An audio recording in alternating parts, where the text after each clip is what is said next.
mostly all of you should be like aware that what is a computer program. But more formally, a computer program is nothing but a set of instructions, or we can say it is a sequence of instructions. And this sequence of instruction is written in a programming language. Okay, so let's say when you are at home and let's say your mother or your father gives you some task, tells you to do something. So what do they say? Do they use any language to communicate? Of course, they use either Hindi, English, or any other regional language to communicate with the child, right? To do some task. So whenever you are trying to communicate with instructions, okay, and this set of instructions will tell the computer what to do. So the computer will basically like execute these set of instructions, and this would result in some output. Okay, and you can see that output on your screen, on your monitor. So this is how basically a computer program works. You use a programming language, you know the grammar of your language, which is called syntax. And this computer program we use to tell the computer what to do, or what type of instructions, or what steps the computer has to take in order to achieve some goal.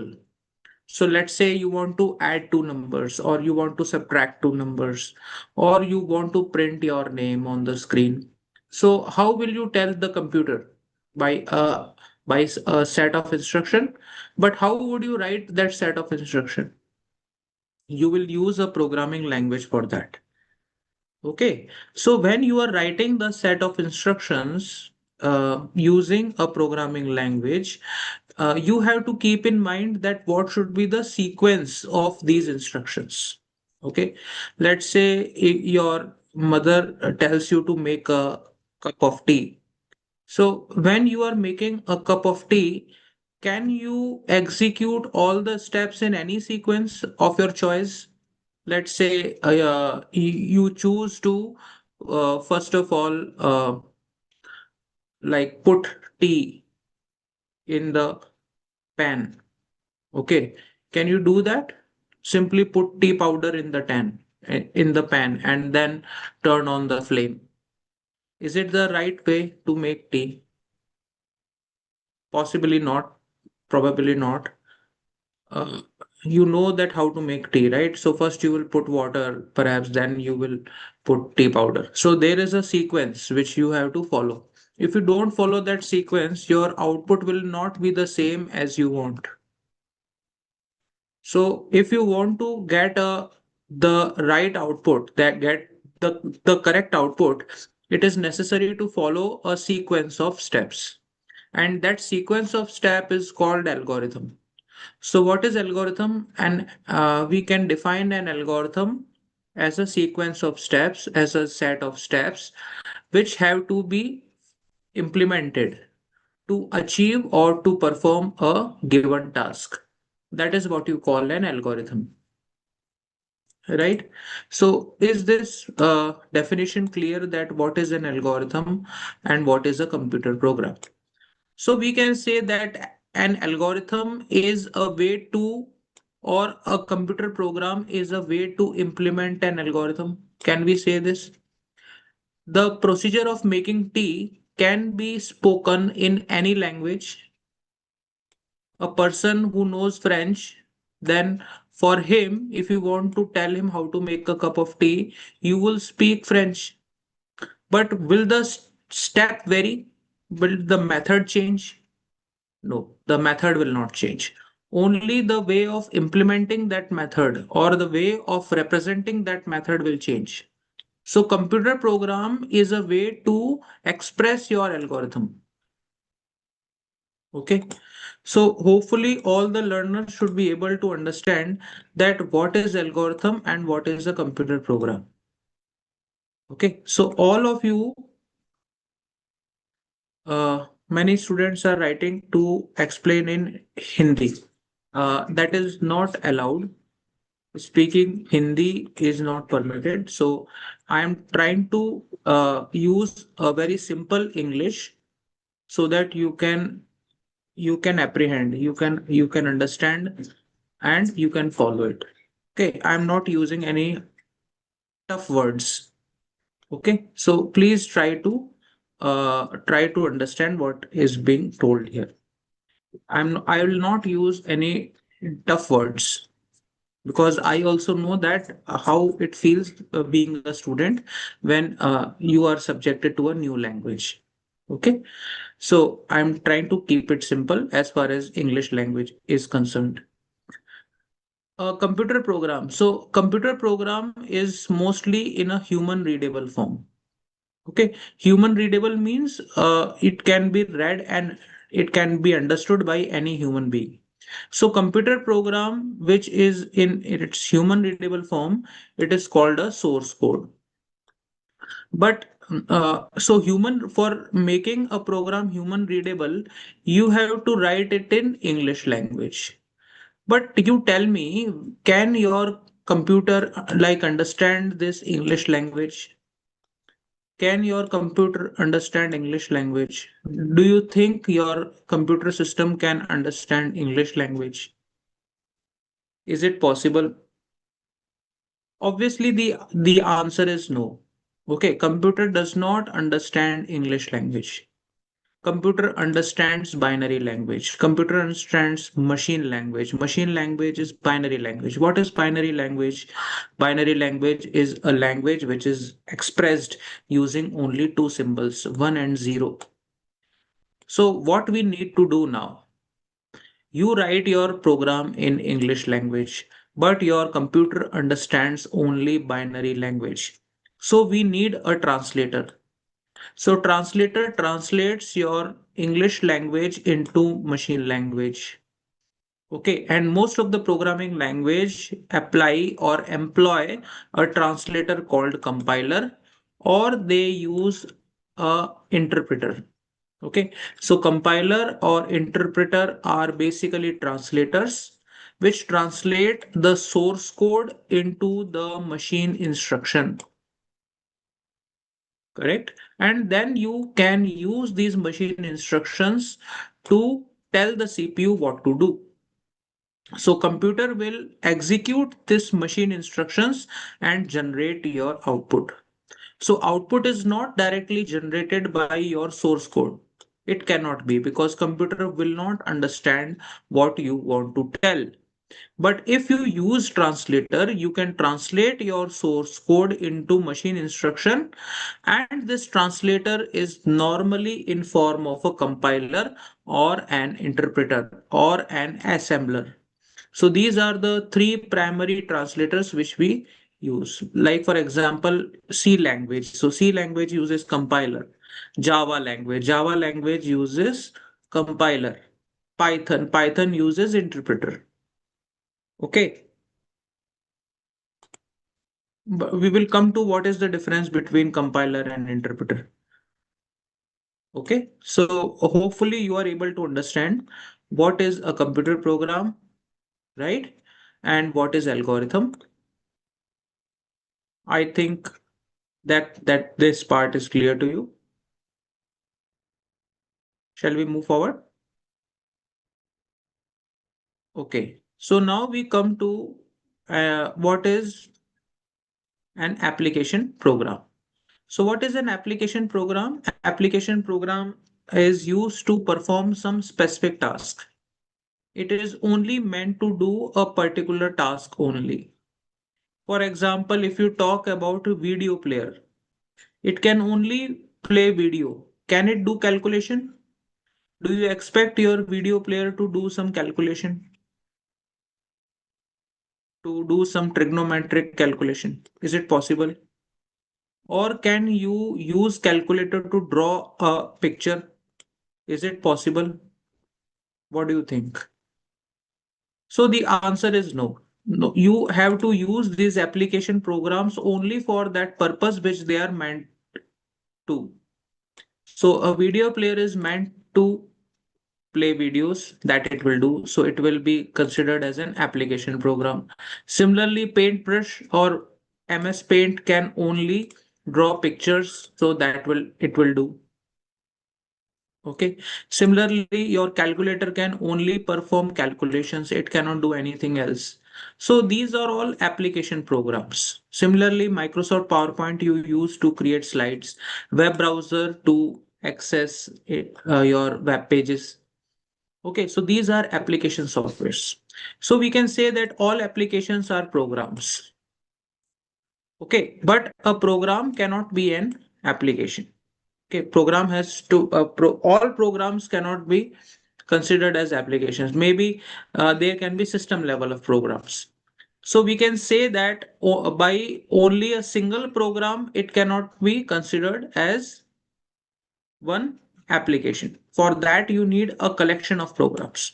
So if you want to make an application, it is necessary to have a collection or a group of programs working together to achieve that purpose. Okay, so there will be multiple files which will work with each other. They will communicate with each other so that your final output can be generated. Okay, so we can say that an application is a collection of programs. Or we can say that if you want to develop an application, you have to write multiple programs, and these programs then it will communicate with each other to perform the final objective. Okay, so your application will have at least one program. Okay, is it clear? And what is program? You know that program is nothing but a collection of instructions which tell the computer what to do. And if you do all these tasks together, you will finally be able to achieve the application output. So your application is a collection of programs. So why do we develop programs? You, I have already emphasized on this point that program tells the computer to perform a particular operation, right? And without application software, a computer is able to operate only with operating system.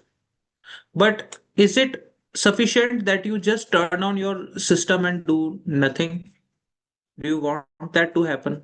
Let's say you have turned on your system, so operating system starts working. But is that the objective of turning on the system? Perhaps you have opened your system to watch a video. Perhaps you have opened your system to do some programming. Perhaps you have opened your computer to create some Excel sheet or to develop a spreadsheet. Okay, or to create a PowerPoint presentation or to write some document or some project report. Okay, so is your operating system in itself capable of doing all this work? No. So operating system will have to execute some application software. Only then your like objectives will be met. So let's say I want to draw a picture. So can my operating system do that? Can my operating system draw an image for me? Do you think operating system has got this work of drawing pictures for me or to play videos for me or to do calculations for me? Is this the job of operating system? Okay, obviously not. So for doing all these different types of tasks, all these different types of work, we need we need to have dedicated application softwares. Okay, so application software will allow to me to do that. So application software is nothing but a collection of programs, and program is made up of statements, instructions. But you know that these statements are in languages like English, which computer does not understand. So for that, we need a translator to compile the code and generate an output called object program. So the compiled program is called object program. Okay. So if we say that, let's say this box is a compiler and there is an input given to this box and there is an output which gets generated from this box. So we can say that you give input as source program. So source program is the input that you give to this translator. And what do you get? What do you generate from it? You generate object code or you generate object program. So who does that? Who does that? Compiler does that. Compiler does that. Okay. So compiler takes input as source program and generates output as object program. Are you able to understand this point? So now this object program is in this machine language instruction. So this object program is your in machine language instruction, which you can execute it, which you can execute using your CPU. Okay. Are you able to understand till this point? Okay. So coming to the definition of algorithm, I have already told you an algorithm is nothing but a set of instructions for solving a problem. Okay. For example, if someone tells you to no make a make a cup of rice or make a bowl of dal, let's say, or make a cup of tea. So what you will do? You have to follow a sequence of steps or a set of rules or set of instructions. So coming to the cooking of food, a recipe is your algorithm. Okay. A recipe is your algorithm which contains set of specific instructions for preparing a dish or a meal. But how do we express this algorithm? Can we keep this in mind and it would be sufficient? If we remember the algorithm in our mind and keep it there, is it worth? No, we have to express it. We have to illustrate it. So what are the various ways in which you can illustrate an algorithm? You can use flowchart or you can use pseudocode. And they will express your idea. They will express your algorithm that how will you solve the problem. And you can then use a programming language to implement this flowchart or pseudocode into a computer program. So flowchart or pseudocode will not work in by themselves. You have to make a program out of it. So computer program is written by using programming language, which basically incorporates a flowchart or a pseudocode. Okay. One student is asking that what is the difference between application program and system program? Okay, so system program is a program which works with operating system. Okay, system program is a program which works for the CPU, which works for the hardware, or which works for the operating system. That is called system program. So let's take examples of system program. For the first and foremost example of system program is operating system. Okay, it's a software, but it is a system software. Other examples are like compilers. So compilers are also system softwares. Antivirus. Antivirus is also a system software. Okay. Task scheduler. Okay, these are all part of operating system. This is also a system software. Or we can say lexical analyzer. This is also a system software. Okay, firewall. This is also a system software. So I mean to say whatever works for your hardware or whatever works for your CPU or whatever works for your operating system or whichever program works with operating system, we can call them system softwares. Okay, which works for the computer system, not for the user, right? So that is what we can term as a system software. About application software, you are already aware that whatever user uses for its purpose. Okay. So another question I have got that what is the task of interpreter? So interpreter basically does the translation, but it does the translation line by line. Okay, so a translator can can work in different ways. Okay, if you want to translate the entire block of program which you have written in one go, that then you will use a compiler. But if you want to write a set of you will write one or two instructions, and now you will subject it to the translation, then your compiler will wait for the entire program to complete. But on the other hand, interpreter will be very fast to translate it as soon as you write it, you type it. That is called command line interface. That is line by line translation is done. So normally the command line interface or CLIs or shells have got interpreter feature. So Python contains both compiler as well as translator. Sorry, the compiler as well as interpreter. So if you are working on shell in Python, then you are using interpreter.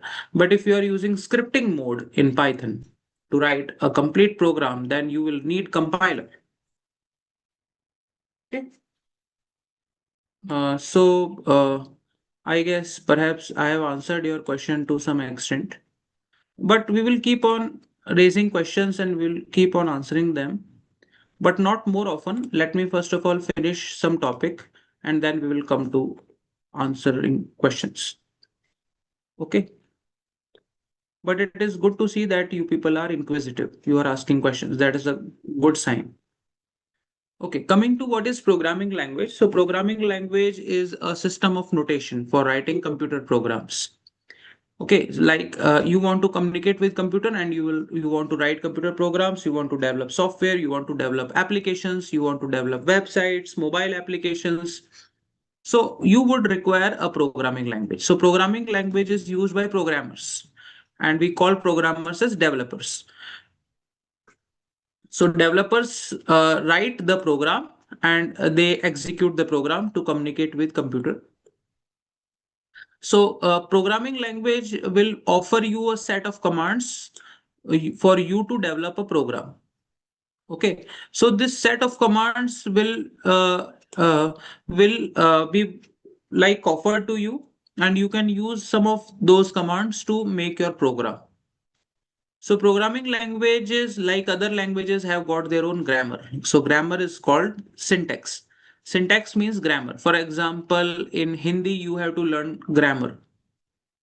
Okay, like for in English, you have to know the grammar. For speaking or for writing any language, it is necessary to be acquainted with its grammar. If you don't know grammar, you cannot use the language, or you will then if you try using language without knowing grammar, then perhaps you will form wrong sentences with wrong meanings. So no one will understand incorrect sentences.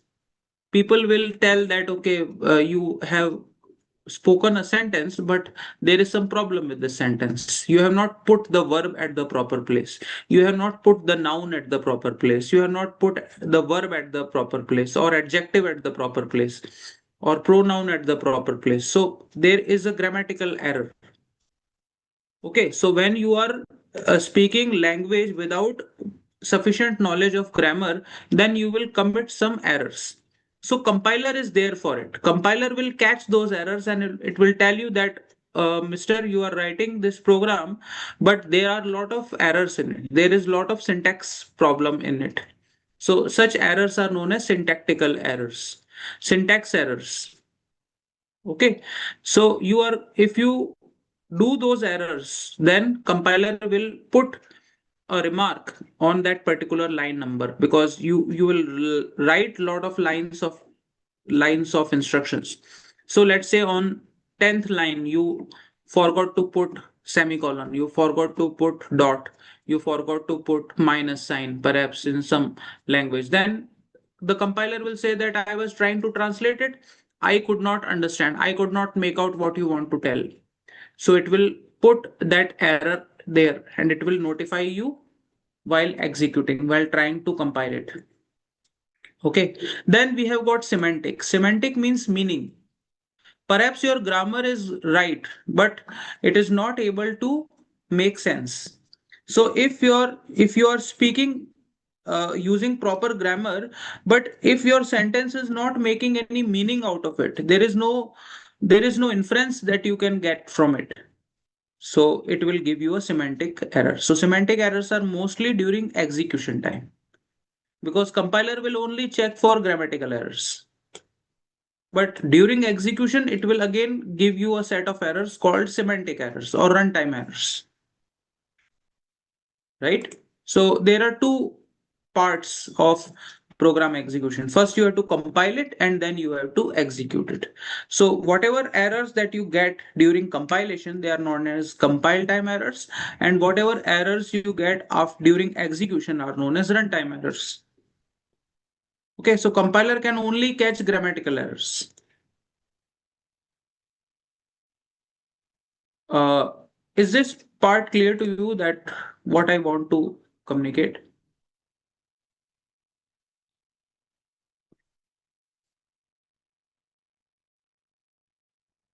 Uh, Fine. So hopefully most of the students are able to understand what I have just told you. So there are many examples of programming languages like Python, Ruby, Java, JavaScript, C, C++, and C Sharp. So in this course, we are going to focus our attention on C. Then we have Python. Going forward, you will learn Python or you will learn Java. But as of now, in this course, we will be focusing our attention on C language, right? So I guess we are ready to move forward. So coming to the different types of programming language. So we have got different types of programming languages. First is called low level programming language. So what are low level programming languages? Low level programming language are those which are understood by computer system. So computer understands which language? Machine language. How do you write machine language? Using binary code. So either you say that binary code is low level language or machine language is low level language. Both are right. Both are correct. So low level language is a language which is understood by the computer system or CPU. That is called binary code or machine level language. Middle level language lies between low level and high level. They are not too much in English. They are not too much in binary. They are in between. So example is assembly language. Some programmers classify C as middle level language. Some programmers classify C as high level language. So it depends on usage, how you are using C language. But it is quite powerful language because using C, you can develop system softwares. So Unix is an example of a system software which is written in C language. And if we talk about Java, the compiler of Java is written in C language. So C is a very powerful language which has been used over time to develop operating systems and programming languages. So we can say that C is a middle level language. Okay, but there are other programming languages which are much closer to English and English-like syntax or English-like grammar. So we categorize and are more close to human beings or human understandability. So example is they are known as high-level languages. So high-level languages are languages which are close to human beings in terms of understanding, like they have got English-like syntax. Example is COBOL, Pascal, Python, Java. Okay, so these are all examples of high level language. So there are three types of programming languages: low level, middle level, and high level. Easy till now, right? So I have also told you about language translators. So language translator translates from one computer language into another. That is from a high level language to a low level language. Okay. So, when we talk about different types of translators, translators will tell the computer programmers, uh, they will translate the instructions into the low level language. And then, what is low level language? It is machine code which is expressed in form of zeros and ones. So compiler is basically a translator which translates a block of code. Interpreter does the translation line by line. What is assembler? Assembler uses input as assembly language and generates the machine language. So when we talk about an assembler, so what is an assembler? So when you talk about an assembler basically uh, takes input as an assembly language program. So assembly language program is written in form of mnemonics or mnemonic code. So we talk about assembly language. So assembly language is quite hardware dependent. So assembly language is written in mnemonic code, and then we translate it into a low level machine language code, low level code or machine language code, machine language. So this is what an assembler do.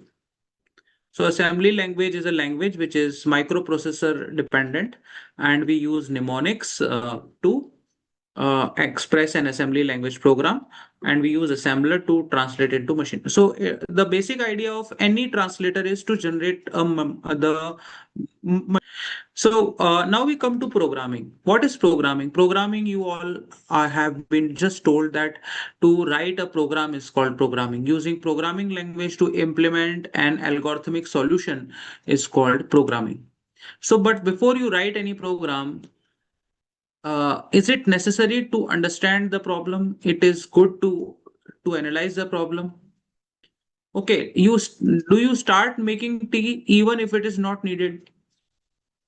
Can someone start making tea even if no one wants to drink tea? Does someone do that? Let's say you ask in your family that who wants a cup of tea. No, and no one replies yes. Uh, Okay, everyone says we don't want to drink tea. Then also you will start making tea. What do you think? Obviously not. Okay, right? So it is necessary to analyze the problem. Okay, it is necessary to analyze the problem. So before you develop any algorithm, it is necessary to analyze the problem. Once you design your algorithmic solution, now you ask people how to make a cup of tea. People will tell you, okay, first you boil some water, you take a pan, okay, you put some water in it, and then let it boil. Then you put some tea leaves in it. Then you again boil those tea leaves. Then you put milk in it. Then you put sugar in it. Then you let the whole solution boil for some time, and then you sieve it. Okay, then you put it in front of people to drink as a cup of tea. So this is some step which people will tell you. So this is your algorithmic solution. But let's say you are writing on a piece of paper that boil water, put tea powder, put milk. You are writing in English. So that is a way to express algorithm. So you are using English to express your algorithm. So we can say that you have written a pseudocode. Pseudo means false. Pseudo means false, and code means program. If you have written a program using English, but programming language is not totally like English. It contains some symbols also. So you use some symbols and you use some English to make up your notes of how to make tea. Or you will draw. Okay, you will draw like this. I've been drawing since some time. Okay, so what you will do, you will start with some input. You will say that, okay, uh, you start with a cup of tea. You start with a pot of water. Then what you do is you put some, you boil it. So this is the next step. Then after that, what is the next step? You put some milk in it. Okay.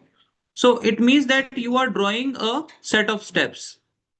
So we can say we will write steps like take a pan. Okay. Put water.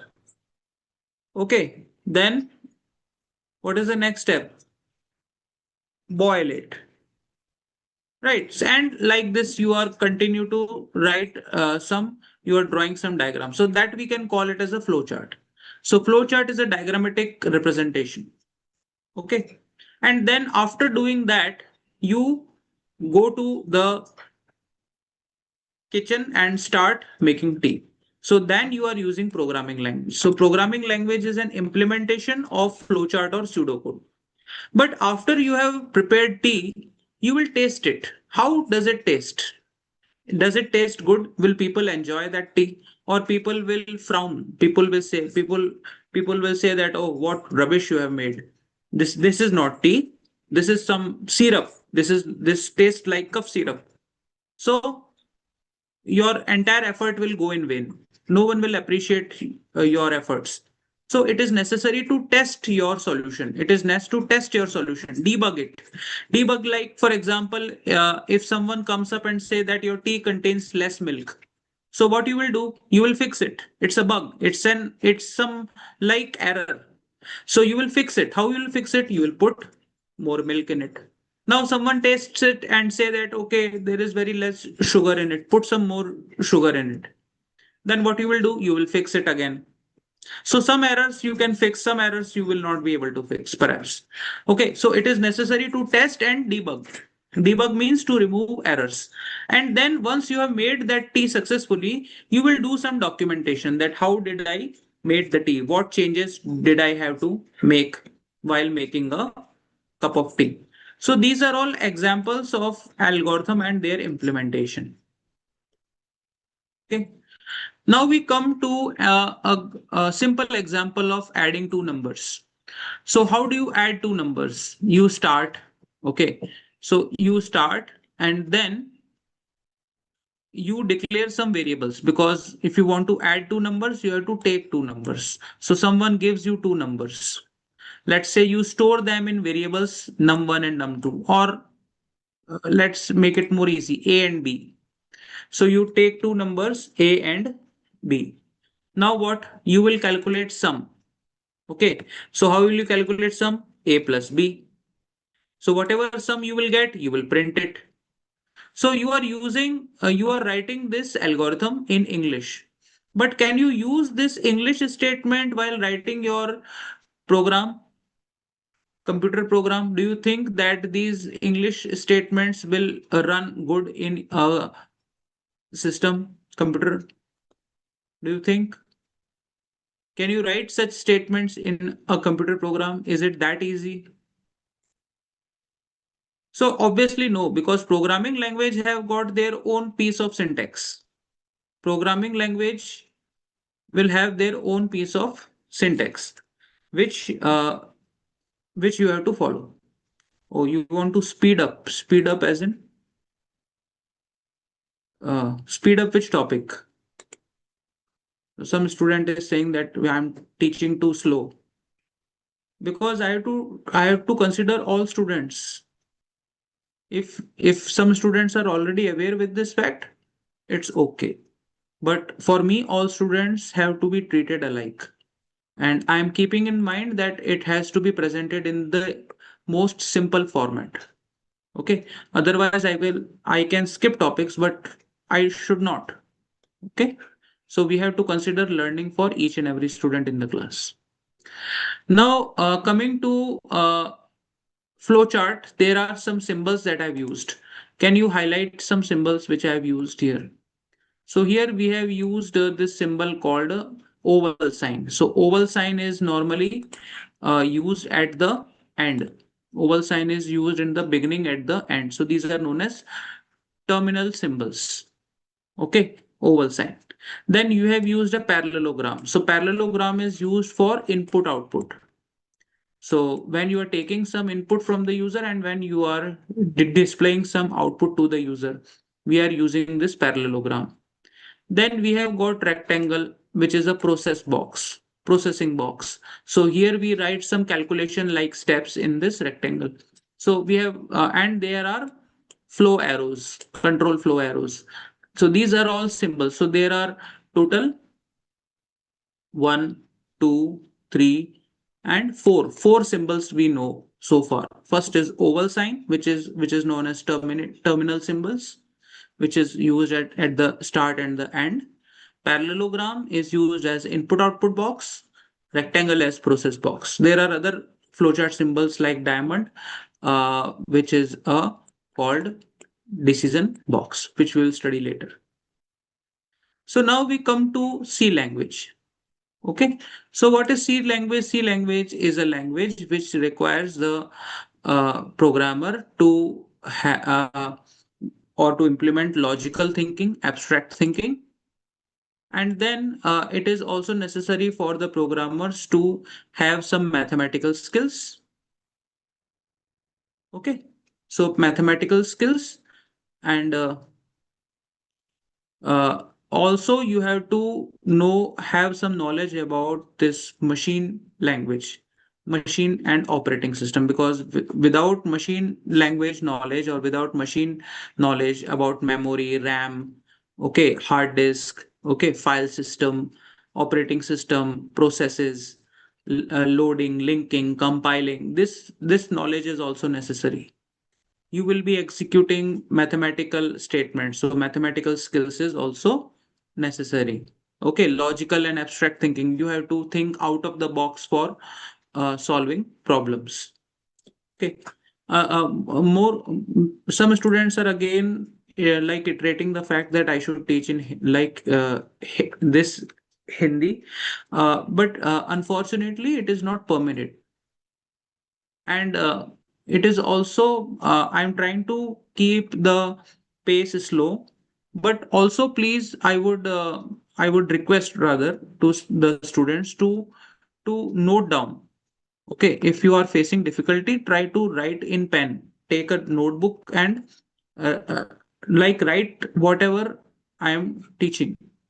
In that way it will become more interactive, and suddenly if you encounter some tough word, you can put it in the chat. I will explain it in simple language. Okay, that would make the session more interactive. So please keep a notebook handy during the session. Now we come to introduction of C language. So introduction of C language, every language has got some origin. So the language started being developed in 1970. A person called Dennis Ritchie. So Dennis Ritchie was a programmer at a company called Bell Telephone Laboratories in USA. Okay, before C language, we had a B language, and that uh, B language was introduced in early 1970s. Okay, after this language has got some standard also. So because once you develop something good, people want it to be standardized. In the same way, if the C language was also standardized by an American National Standard Institute. After that, they came up with a version of C language which was called as NCC. So NCC is a standard language, is a standardized C language. Okay. Then C is a high level and general purpose structured programming language. What is structured language? It follows a structure. There is a way to write C program. There is a structure which you should follow. For example, your house has got a structure. There is a ground floor, there is a first floor, then there is roof. So there is a structure which we have to follow while writing a C program. So that is why we call C as a structured programming language. When we look at the instruction of C language, it contains a lot of algebraic expressions, some arithmetic expressions, and it also uses English keywords. So it uses different English keywords, right? It uses English keywords like if, else, for, do, and while. Okay, these are English words, but they are not only English words. They are part of the syntax of C language. They are part of the grammar of C language. Okay. Apart from these keywords, C contains more features, additional features, which makes it very powerful because it acts as a bridge between the system and the user, the computer system and the user. So some people term it also as a middle level language. Okay, so since C is also termed as a middle level language, we can use it for system programming. What is system programming? To develop system softwares like operating system. So for your knowledge, Unix was implemented in C. Okay, the important part, the kernel of uh, the Unix operating system is 90% written in C language. Similarly, Java compiler is also written in C language. Apart from that, Linux, many system calls are implemented in C language. So C is a very powerful language. So people who are or students who are reading C should know that they are reading or they are learning a very powerful language. Or I can say with firmly that C is the most powerful language which students learn.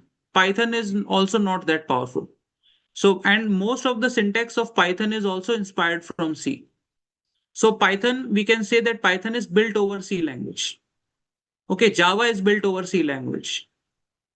Okay, Unix operating system is built over C language. Linux is built over C language. So, C is extremely powerful language. Okay. So we come to the introduction of to C language. So what do you know about C language? C is a very versatile language. Versatile means it has got a very large range of applications.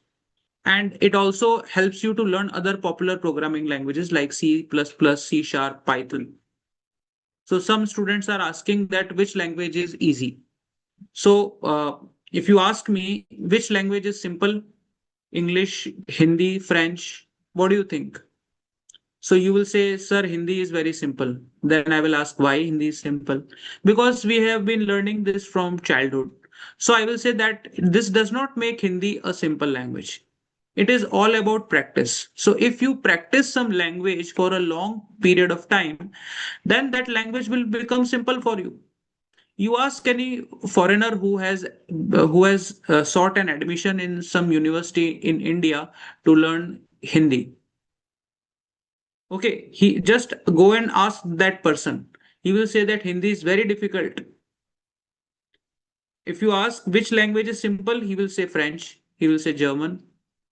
Then you will wonder that why he is thinking Hindi is tough for me, Hindi is very easy. Then ask yourself, is French tough? You will say, oh, sir, it is very tough. Okay, what about English? Oh, English is very tough. Why that language is tough? Because you have not practiced it. If you practice any language, it will become easy. Okay, if you practice C, it will become easy. If you practice Python, it will become easy. But most of the students find Python very simple to learn. Okay, similarly, C is also simple to learn. You ask yourself why we are being taught C in the first year. Because it is simple. That is why. Okay, so what you are learning is a very simple and very powerful language. And C is very fast. Why? Because it is quite intermediate. It is closer to the machine language. So the performance of C is very fast. C is strongly associated with Unix. Okay, I have already told you that. C is a most widely used and popular programming language. I have also told you that many popular languages and operating systems and database programs are written in C language. Okay, so you know that. So far, you have been able to understand what are the like other features of C. C is simple. C is machine independent. C is portable. Portable means you can move the program to any hardware architecture, to any CPU configuration, or to any operating system. It's a middle programming language, middle level language. It is a structured programming language, means there is a structure you have to follow. It is having rich library, means it has got a lot of predefined functions for string, for mouse programming, for file handling, for mathematics. Okay, so it has got for graphics, it has got a very rich library. Okay, it is also capable of managing memory. It is also capable of storing and managing the space in the RAM. It is very fast because it is closer to machine. That is why it is fast. It has got features like pointers, recursion. It is also extensible because it is in open source community. So uh, many programmers are working on extending the features of C language. Okay. So I believe many of you are able to understand what are the different features. Then what are the applications? I have already told you that a C program is used to develop language compilers, assemblers, text editors, modern programs, text editors like Notepad, okay, VI, virtual interface, then databases like MySQL or SQL, operating systems like Linux, Unix, language interpreters, okay, the Python interpreter, and it has got other system utilities. So these are the different applications of C language. Structure of C language, I have already told you that C is a structured programming language, but we should also know what is the structure. So structure contains the C program contains preprocessor commands. Okay, they start with hash sign. Okay, this sign is called a preprocessor directive.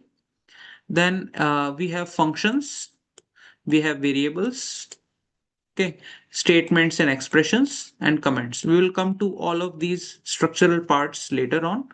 But for now, you can note these down that C contains all these components. Okay. Then we have written a very simple program for printing hello world on the screen. Okay, mostly this has to be the first program, which is called hello world program. You have to display hello on the screen. So these are the different statements which you will write. So the first line is called an include directive. It is called include directive. Include directive will include a library file. What is library? Library is pre-compiled code. Okay, that is called library. So you use a standard input output library which contains input output functions. So here we are using an output function to display a value on the screen, which is called printf. Okay, so it prints this string. So string, you can see it is enclosed in quote marks. And there is a slash n, which means new line. So after printing hello world, it will move to a new line. So it is called new line character. Then there is a function called main function. So this main function has to be there in most of the C programs. So in a C program, this main function has to be there and it returns an integer value. So what is that integer value it is returning right now? It is returning 0. So this function returns a 0 value. And inside this function, we have used an output function called printf. So printf is not a keyword. Printf is simply a function which takes an input argument as a string. So string is nothing but a combination of characters which you are supplying an input to this function and it will display a hello world on the screen. So I would urge all the students to note this program down on their in their notebooks. Okay. So please note this program in your notebook. Okay. So for future reference, because you will also attend the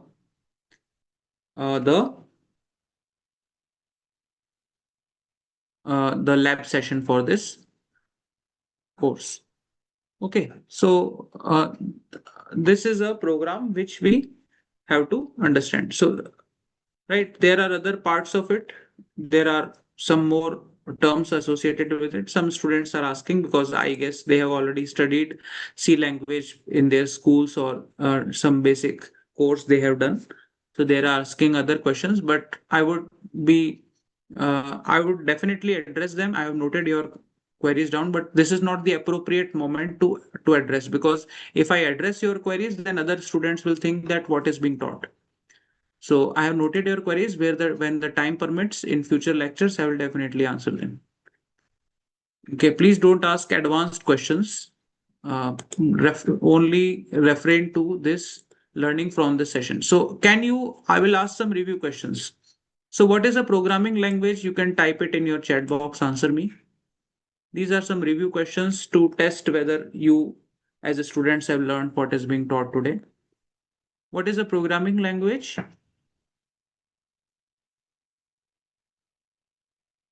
Who can answer? Type it in your chat. Okay.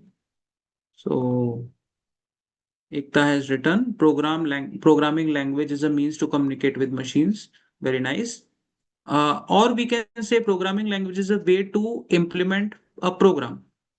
Okay, and that program will communicate with machines.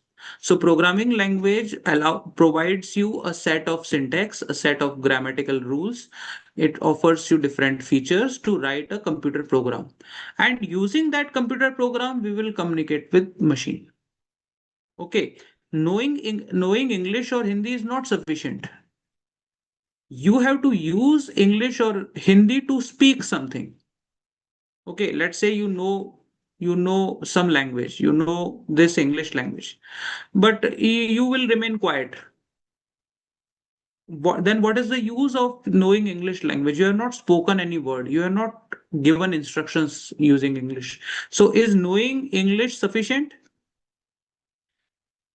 Okay, so knowing English is not sufficient. You have to communicate. You have to write some instruction using that language. Then you can communicate with computer. Okay, so I will modify your answer. Program is a means to communicate with machine, and programming language is a way to write a program, computer program. Okay, so does that make more sense to you? What are the different type of language translators? What are different type of language translators? Who can answer? Yes, compiler, assembler, and the interpreter. Okay. All right. So thank you very much for attending this session. Happy learning.